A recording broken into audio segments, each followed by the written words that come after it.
Hello everybody, you're watching Project Race UK and this is the start of our journey not only as a driver but as a team owner on top.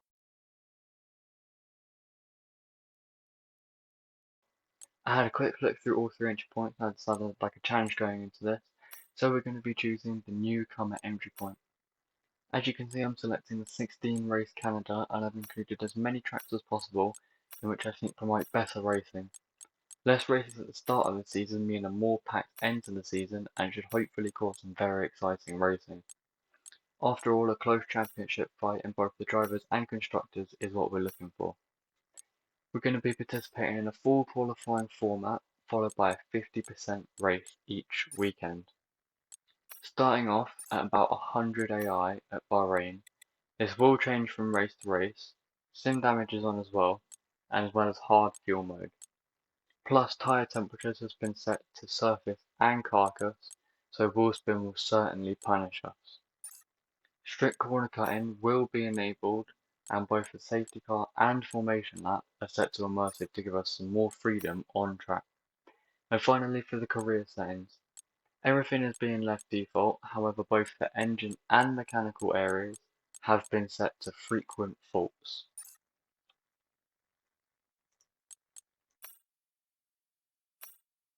First things first, let's create your driver.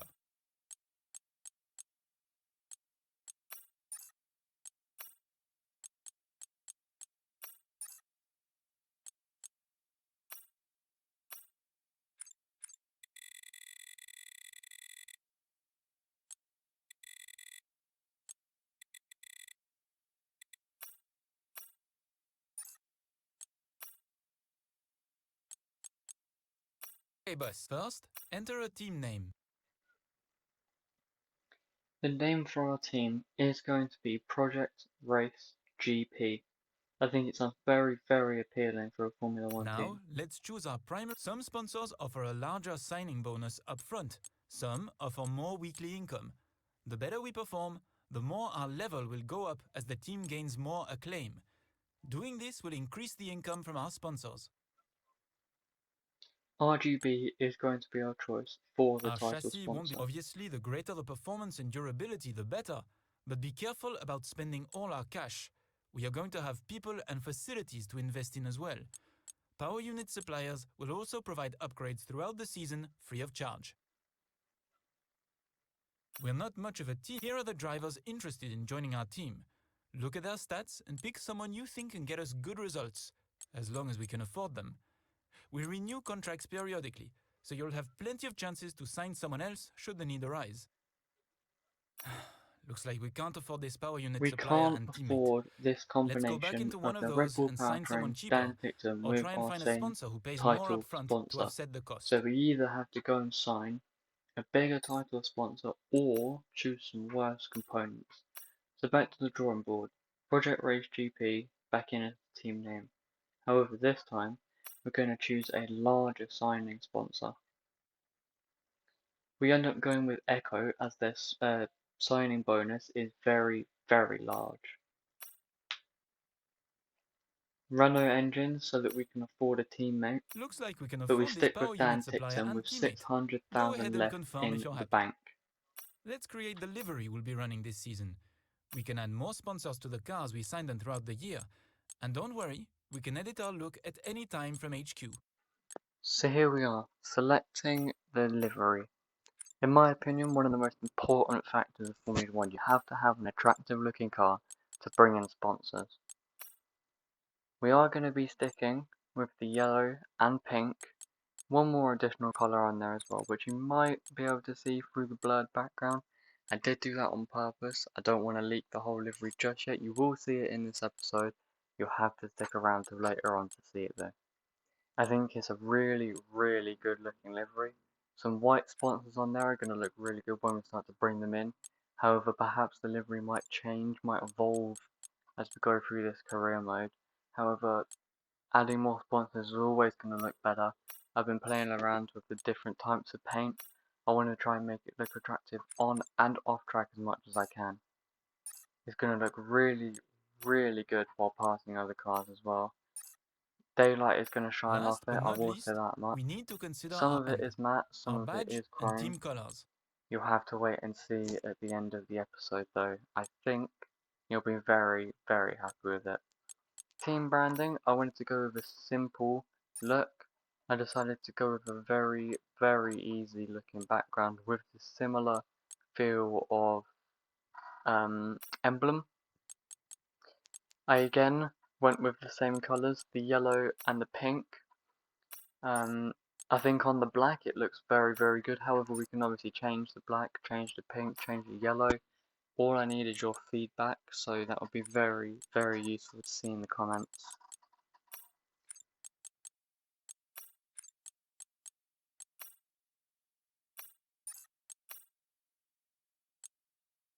Great, that's everything.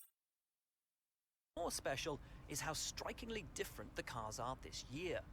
Yep, the long-awaited new regulations are finally here, and with them, the start of the next era of Formula One.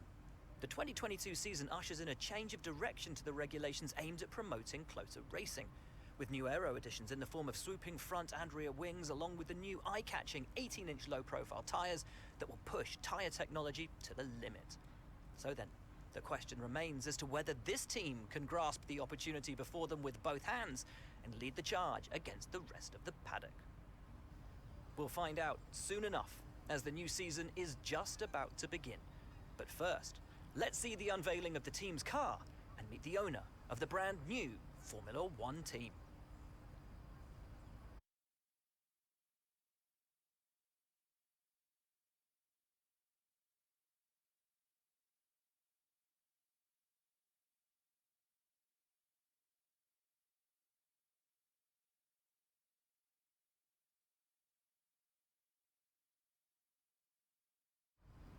Well, first of all, thanks so much for inviting us here today. It's been wonderful to see behind the scenes. As you might expect, I've got about 1,000,000 questions, so let's jump straight in. It's been a long time since we last saw a team owner take their own car onto the track, and the sport's changed enormously in the intervening years. How are you going to handle the responsibilities of both managing and driving for a Formula One team? Let's talk about your teammate. Now, it's clear they're excited to have signed with you, but tell me, what is it that you think they bring to the team?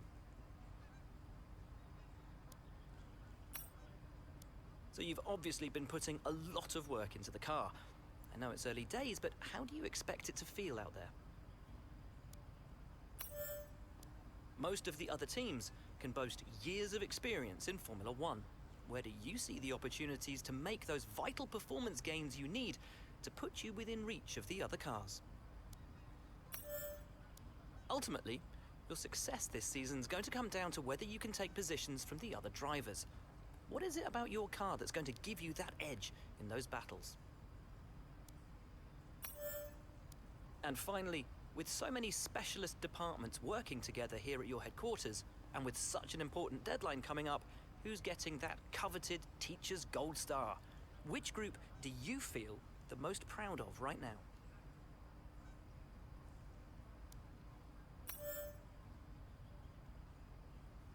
Well, thank you so much for your time. It's been wonderful to get an insight from you and, of course, to see around the headquarters. Thank you for today. Really appreciate it. And thank you all at home for watching as well. We'll see you very soon. So there we go, all finished. I tried to make the interview as balanced as possible. I like a balanced car with a good chassis, engine and aero compared to one being greater than the other. Getting some activities in, reading our mail quickly. I'm very excited to start this season. I love the way the livery looks as well. I think the pink, the yellow and the blue look incredible all together. Looking at Dan tips and quickly, we're going to add Echo onto the front wing as well, and white. I just think it looks a bit nice if we have more than one sponsor on the car at the minute. Quick browse through the driver market, possible future signings. I like the look of Villeneuve, possibly Jenson Button as well later on. However, for the minute we need to think more realistically. Perhaps there won't even be a signing at the end of season 1. We need to balance developing the car and saving money as best as possible. Plus, Dan Tipton could end up being a great choice for us, we just don't know yet. Checking the R&D, we are the third worst car on the grid. We've got a lot of powertrain upgrades, however, as you'll see in a minute, the powertrain compared to our competitors isn't great with that Renault engine. So we're going to put an upgrade for the engine on. Engine power, that should certainly help us in some of the coming races. I do want to start doing some more chassis upgrades and aero upgrades, however considering how much worse our engine is, they might be the focus for a little while. Advancing time, clearing the activities, getting those resources, getting that money, both of those will increase the further into the career we get, even through the next few races. If we can start getting some sponsors in early, that is going to be very, very beneficial.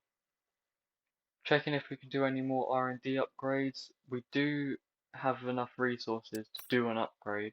I think doing a chassis upgrade is going to be the best one. Weight reduction is a very good choice for upgrades as we slip from 4th to 3rd worst on the chassis, so that is going to be an essential upgrade in keeping us as far up the grid as we can possibly get.